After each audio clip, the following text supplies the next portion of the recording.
Supposedly, I was about to come on here and tell you that Shamaev tests positive. Yeah. For the virus, and but the fight wasn't called off. Well, looks like we can't clickbait that.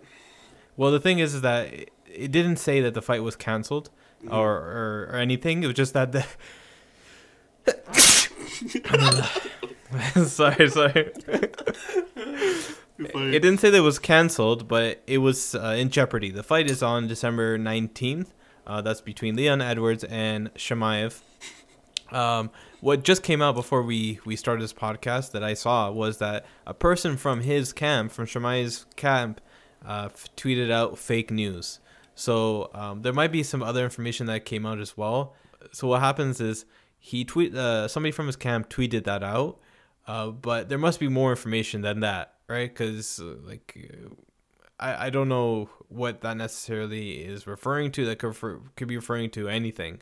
Yeah. He might have coronavirus, but he might have had it like a month ago. Wait, but who called it fake news? Somebody from his camp. I didn't look too much into it, but I saw a post where they were saying that the fight actually isn't canceled and it's not in jeopardy.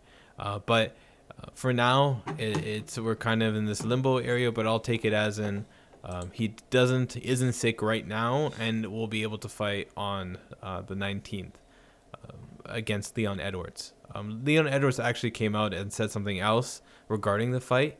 He was saying that he thinks that Dana is hoping and wishing that his golden boy or his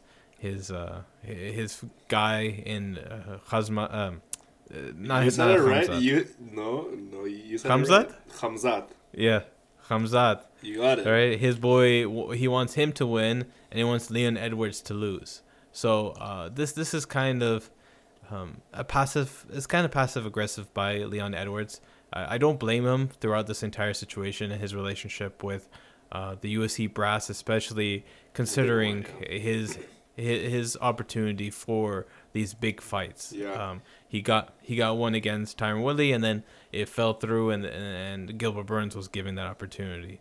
And then recently they took him off the rankings, and now they put back on, but they put him against this guy that's has the hype train, has a huge hype around him, and UFC obviously wants him to succeed.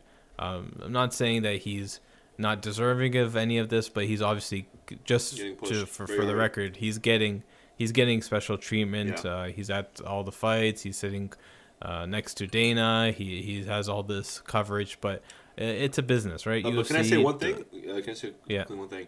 I actually recently I watched an interview of Leon Edwards, and basically his whole thing was that, like as you said, but also he said that everything that Khamzat has done, he's also done.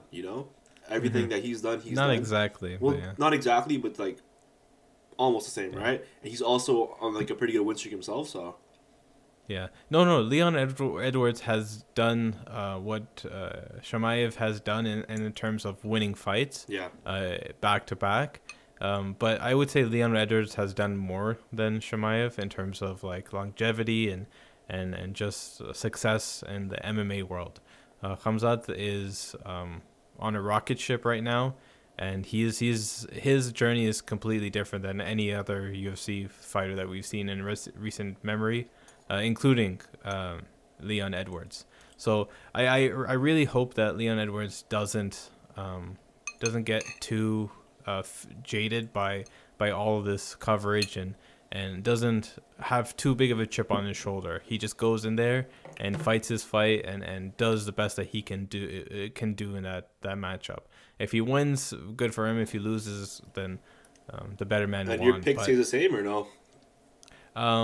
My pick would still stay the same. The only reason why is because with Leon Edwards, I've seen a big library of his fights. Yeah. So he's gone in the octagon a lot more, has been there for a lot longer, has been tested in different avenues that Shamaev hasn't before.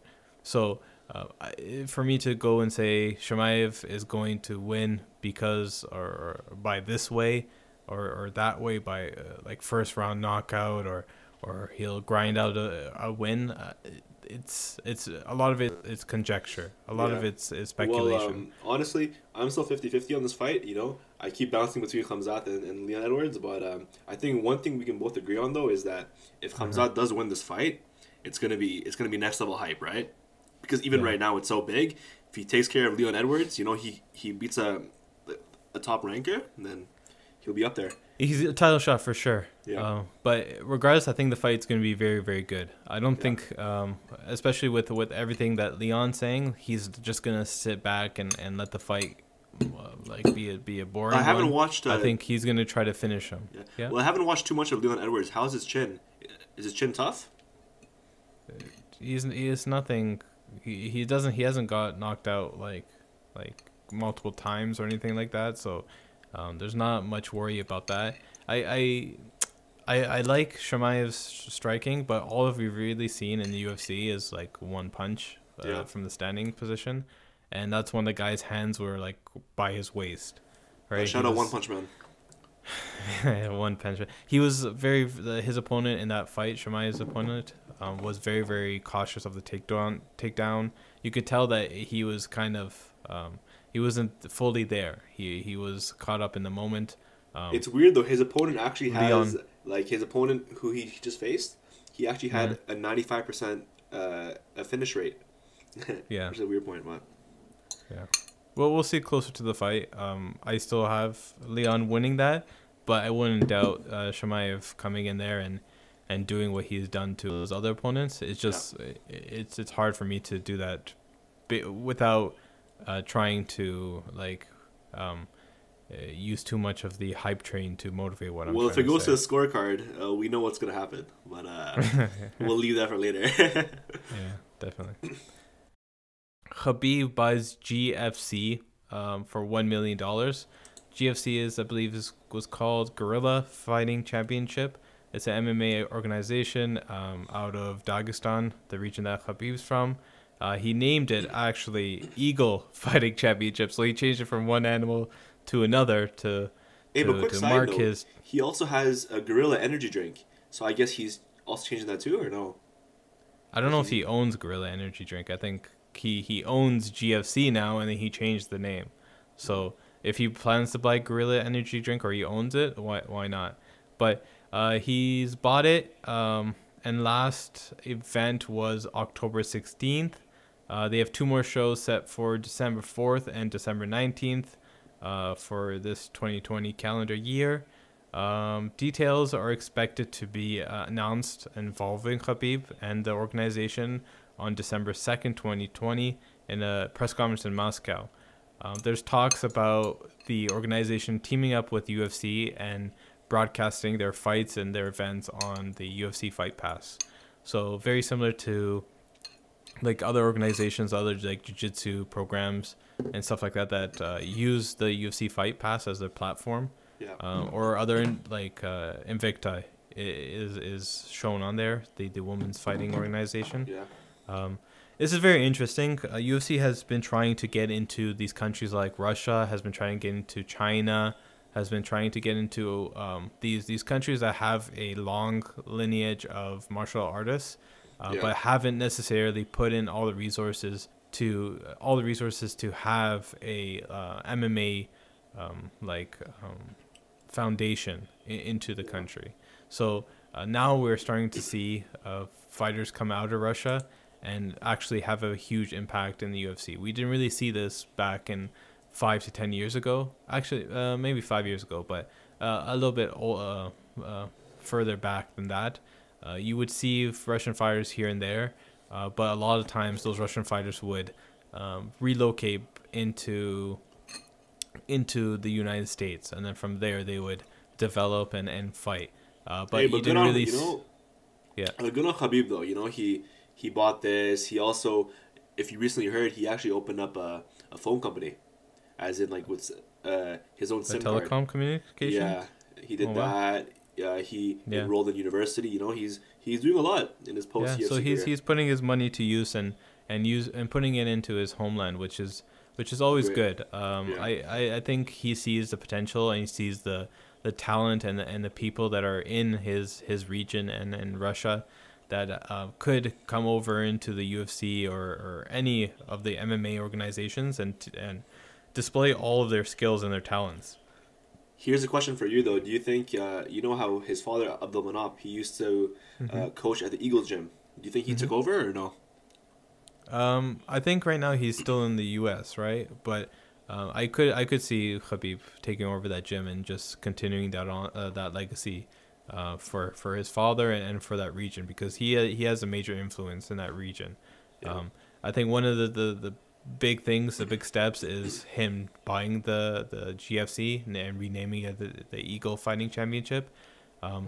Before, you wouldn't see fighters, that many good fighters from Russia come out, because they focus on the other Olympic sports. So there's hockey, there's sambo, freestyle wrestling. Yeah, freestyle wrestling. You didn't really see much of MMA. But now you see likes of Zabit, you see Khabib, you see Islam, you see Umer, you see, the list goes on, right? And you see other people from Russia as well, like Peter Yan, right? So there's a huge potential for that region. UFC has always wanted to get into these countries because there's so much talent, there's so much history. These guys know how to fight. It's just they don't necessarily fight in the MMA style or even interested in MMA because they haven't grown up. Sorry? Yeah, like you're saying with Russia, also like a country like Iran, you know, they have a lot of good fighters there too. Yeah, Iran is very focused on wrestling, so they have a rich history in wrestling. So I think Russia is primed to have something like this develop, and Khabib is probably like the best figure that you could have leading this charge of Russians in the UFC and the MMA, and definitely in the next 5 to 10 years you'll be seeing these kids that are 18, 19 years old that are monsters coming out of there, where they can wrestle, they can strike, they can do jiu-jitsu or sambo. They just have a complete game, and you'll see at one point in the early 2000s and mid 2000s, like 2010s and stuff, you saw a huge wave of Brazilian fighters as champions. So you had Aldo, you had Anderson Silva, you had Shogun. You had all these. They even had their own Ultimate Fighter, right? So yeah, definitely, they had their own Ultimate Fighter as well. So I can really see Russia having the same resurgence. China is kind of different. China is very slow right now. They really only have Wei Li as a presence in the UFC and MMA in like a large scale, and she's the flyweight champion. I can't remember, but I think she's bantamweight. Yeah, so she's the biggest figure there. They might take a little bit longer, but Russia is ready to take But you over. know, this whole Russian wave was inevitable because even if you look at boxing too, it's all being conquered by Eastern Europeans, right? So yeah. I guess the next step is for Afghanistan, but we'll talk about that later. We'll see about that. Jake Paul versus Nate Robinson. So this fight has been memed so many times. Poor Nate Robinson. I didn't actually watch the full fight initially. I saw the knockout. I didn't know he got knocked out 3 times or knocked down 3 times.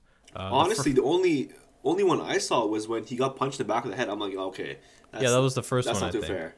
I mean, and after that, I guess you can't really recover past that, right? But yeah, the thing is that when you get punched in the back of the head in that situation specifically, it kind of is Nate's fault as well, because his style or the way that he was boxing was he was kept lunging forward. When a guy is throwing, when a guy is throwing, especially when a guy is throwing a check hook or just a hook in general, and you're leaping in front, it's kind of hard for him to not hit the back of the head. He's not necessarily aiming for that. It's just that when he threw it, you weren't in that same position where you ended up at. So I don't think it was anything malicious in terms of from Jake Paul's sense, but you could see there was a huge skill gap between the two of them. You can see Jake Paul he's probably more aligned with a an amateur boxer that just went professional, that has like maybe 1 or 2 fights, you can see that he's more like that. And Nate Robinson is just like this super athlete that wanted to hit mitts and started fighting or took a fight. But you know what? Like I don't get though is that why he's being memed so hard. Yes, like I understand he got knocked out, right? But it takes a lot of courage to go into that ring. You know, it's like a pro ring and fight. Yeah, I think it's getting memed for it. I think it's the whole package, right? You got knocked out by a YouTuber, which who people don't know. This guy has been training for months and months, right? Yeah. The last year he's been dedicating himself like a lot, and you can tell, right? He's been trying to actually learn the art of boxing rather than just do it as a one time fight. As well, Nate Robinson always has been like a meme in the NBA culture in itself, in it of itself, because he's like a shorter guy.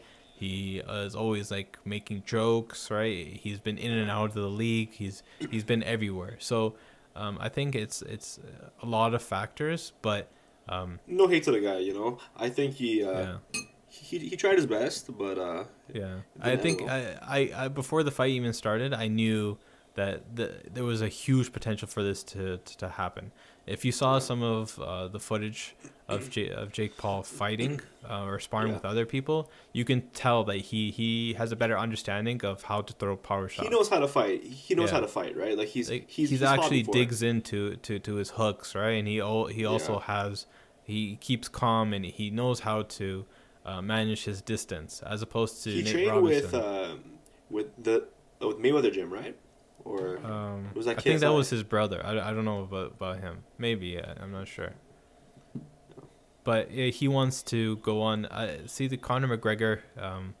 Let's just leave that alone, because regardless of what you think about Conor McGregor and his boxing record, which is 0-1, Conor McGregor is leaps and bounds above anything Jake Paul can achieve in the next 5, 6, 7 years in terms of striking, right? So don't even compare it to Conor. I think that the best matchup or the best fights that he can take is Dylan Dennis. Dylan Dennis, huh? If you know Dylan Dennis, he's the guy that Khabib jumped over the cage and Eagle stomped him. Yeah, he's that guy. He's a jiu-jitsu player who started MMA in Bellator.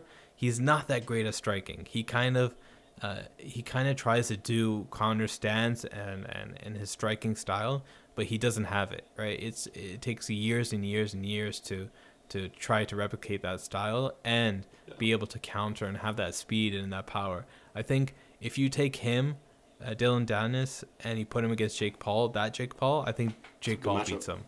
He beats him. And I think also too, I think besides that, I think the one that is probably next is KSI versus Jake Paul. Yeah, that's always a opportunity.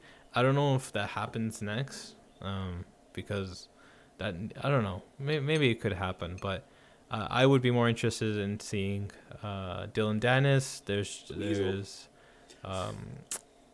KSI, and then there's the Ace Family guy, Austin McBroom.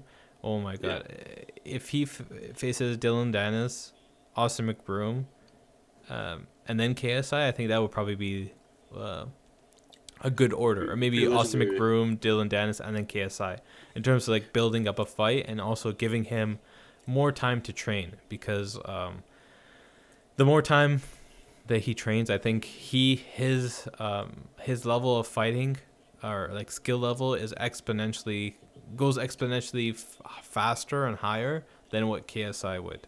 KSI he knows he's been training to box. I'm not saying he's a bad boxer, but you can tell that Jake Paul is just he understands it at a different level. That might just and eventually him versus Ryan Garcia, you know.